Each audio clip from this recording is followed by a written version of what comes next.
Oke, selanjutnya adalah nomor 5, memahami makna kalimat tauhid la ilaha illallah. Al-ilah adalah zat yang harus dipertuhankan dengan sepenuh hati, bahwa dia penuh cinta atau mahabbah, ampunan atau inabah, kemuliaan atau ikram, kebesaran atau alzim. La ilaha illallah merupakan ucapan yang sangat benar dan penuh kejujuran. Orang yang mengucapkan kalimat la ilaha illallah tanpa memahami dan mengamalkan isinya, maka kesaksiannya itu akan sia-sia dan tidak akan memberikan manfaat kepadanya. Maka masih banyak umat Islam yang belum memahami makna syahadat. Oleh karena itu, mereka masih bersedia mempercayai Tuhan selain Allah. Nah, di sini secara garis besar, kalimat la ilaha illallah memiliki beberapa pengertian. Yang pertama adalah la ma'buda bihaqqi illallah. Hanya Allah yang berhak dan pantas untuk disembah. La hakima illallah. Hukum yang mutlak bersumber darinya. La malika illallah. Tidak ada penguasa mutlak kecuali Allah. Dialah Rabb semesta alam, penguasa dan pengatur. La khaliqa illallah. Tidak ada pencipta dunia ini kecuali Allah. La raziqa illallah. Tidak ada yang bisa memberi rizki selain Allah. Ilaha illa huwa yuhyi wa yumit. Tidak ada ilah yang dapat menghidupkan dan mematikan kecuali Allah. La nafi'a wa la dharra illallah. Tidak ada yang bisa mendatangkan manfaat dan madarat selain Dia yang Maha Kuasa. La haula wa la quwwata illa billah.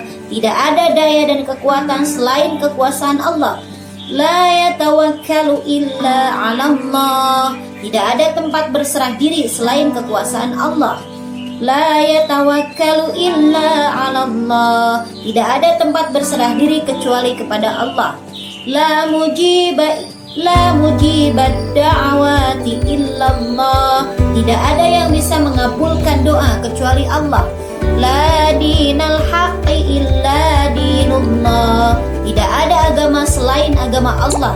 La khasyata wa la khaufa illallah. Hanya kepada Allah kita takut.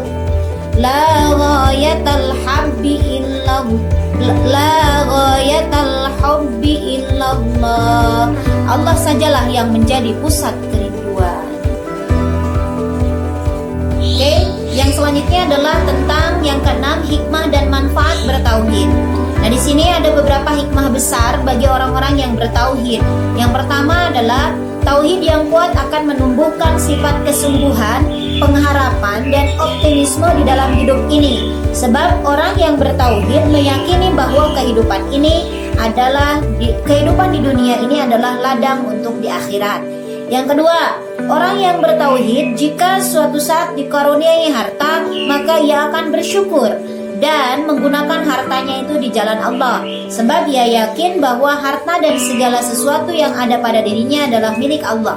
Yang ketiga, dengan bertauhid akan mendidik akal manusia supaya berpandangan yang luas dan mau mengadakan penelitian tentang alam. Al-Quran telah memerintahkan kepada kita supaya memperhatikan penciptaan langit, bumi, dan segala isinya. Yang keempat, orang yang bertauhid akan merendahkan diri dan tidak tertipu oleh hawa nafsu yang ada pada dirinya. Misalkan, jika ia akan tertipu hawa nafsu, maka ia akan segera mengingat Allah Maha Kaya. Yang kelima, dengan mentauhidkan Allah, kita akan menjauhkan diri dari angan-angan yang kosong. Semua amal perbuatan akan dihisab dan dibalas oleh Allah Subhanahu wa Ta'ala. Yang keenam, dengan bertauhid yang benar, kita akan diliputi ketenangan dan pengharapan. Ia akan merasa tenang setelah mengetahui bahwa Allah dekat, mengabulkan permohonan, menerima taubat, dan menolong orang-orang yang teraniaya. Dan yang ketujuh adalah orang yang menjaga tauhidnya akan menjamin seseorang akan masuk surga, tempat yang penuh kenikmatan. Oke, dan yang terakhir adalah materi terakhir nomor 7, bahaya tidak bertauhid. keimanan yang kuat akan memberikan hikmah dan manfaat yang besar. Sebaliknya, sikap tidak bertauhid akan mendatangkan hal-hal yang negatif. Berikut diantaranya. Yang pertama, orang yang tidak bertauhid tidak akan memiliki rasa optimisme dan pengharapan dalam hidup, karena di dalam benaknya tidak ada keyakinan akan adanya kehidupan setelah mati. Kemudian yang selanjutnya, yang kedua, orang yang tidak bertauhid akan berpandangan sempit. Tidak ada dorongan dalam hatinya untuk melakukan penelitian dan renungan tentang rahasia di balik kekuasaan Allah Subhanahu wa taala. Karena ia tidak percaya terhadap Allah, penghidupannya akan menjadi sempit seperti dalam Quran Surat Toha ayat 124, yang artinya, barang siapa berpaling dari peringatanku, maka sesungguhnya baginya penghidupan yang sempit, dan kami akan menghimpunkannya pada hari kiamat dalam keadaan buta.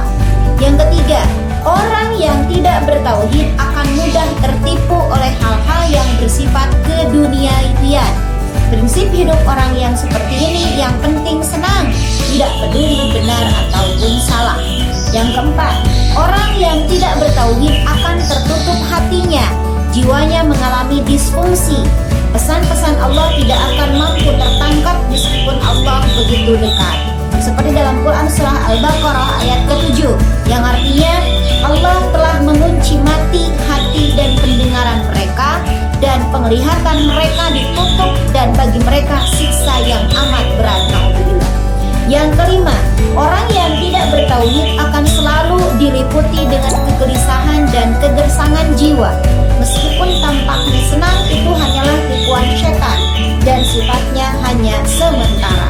Seperti dalam Quran Surah Al-Baqarah ayat 126, yang artinya, dan kepada orang yang kafir pun aku beri kesenangan sementara, dan kemudian aku paksa ia menjalani siksa neraka, dan itulah seburuk-buruknya tempat kembali.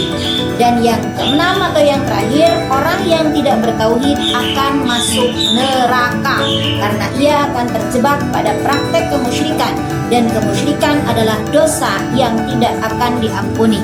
Seperti dalam Quran Surah An-Nisa ayat 116, yang artinya, sesungguhnya Allah tidak mengampuni dosa mempersekutukan sesuatu dengan Dia, dan Dia mengampuni dosa yang selain syirik bagi siapa yang dikehendakinya. Barang siapa yang mempersekutukan sesuatu dengan Allah, maka sesungguhnya ia tersesat sejauh-jauhnya.